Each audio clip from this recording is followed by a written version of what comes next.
नमस्कार, मैं खुशी और आप देख रहे हैं करंट खबर। आइए नजर डालते हैं आज की बड़ी खबर पर। हमास की जड़ें उखाड़ने की तैयारी में इजराइल, अब अरब देशों की एकजुटता पर खड़ा हुआ नया संकट। हमास के घातक हमले के बाद इजराइल ने आतंकी संगठन के समूल नाश की तरफ कदम बढ़ा दिया है। इजराइल दुश्मनों से ऐसी कीमत वसूल करना चाहता है कि दोबारा कोई भी आतंकी संगठन उसकी सीमाओं में घुसकर नागरिकों या सुरक्षा बलों पर बड़े पैमाने पर हमला करने की जुर्रत न कर पाए। हालांकि इजराइल हमास संघर्ष ने सिर्फ अरब देशों और इजराइल के बीच संबंध सामान्य होने की प्रक्रिया को रोक दिया है, बल्कि इस संघर्ष ने इजराइल के खिलाफ अरब देशों की एकजुटता के खतरे को भी काफी बढ़ा दिया है। अरब देशों का हमला और फिलिस्तीनियों का विस्थापन फिलिस्तीनियों और अरबों के लिए इजराइल के साथ युद्ध 7 अक्टूबर की सुबह हमास के हमले के साथ शुरू नहीं हुआ है। उनके लिए इजराइल के साथ लड़ाई 1948 से जारी है, जब फिलिस्तीनियों को उनके घर से निकाला गया और हजारों फिलिस्तीनियों की हत्या की गई।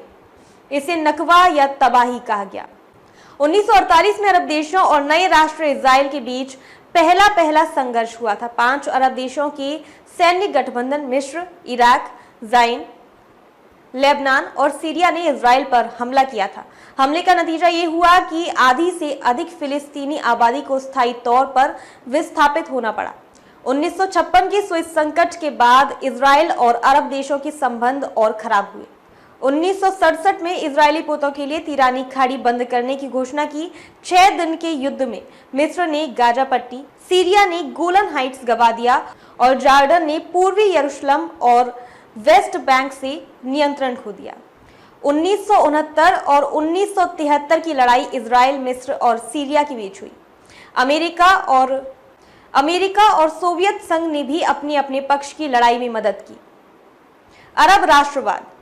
अरब देशों ने इजराइल के साथ बार बार युद्ध किया और नतीजे के तौर पर न सिर्फ फिलिस्तीन बल्कि दूसरे अरब देशों को भी अपनी जमीन इजराइल के हाथों गंवानी पड़ी।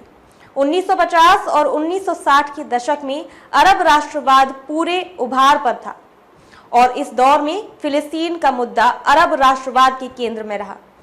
सत्ता भी मिली और जिन अरब नेताओं ने इजराइल के साथ संबंधों को सामान्य बनाने का प्रयास किया, उनको इसकी कीमत चुकानी पड़ी। खबरों में अब तक के लिए बस इतना ही। फिर होगी आपसे मुलाकात ऐसी एक और बड़ी खबर के साथ। तब तक के लिए नमस्कार और बने रहें करंट खबर पर।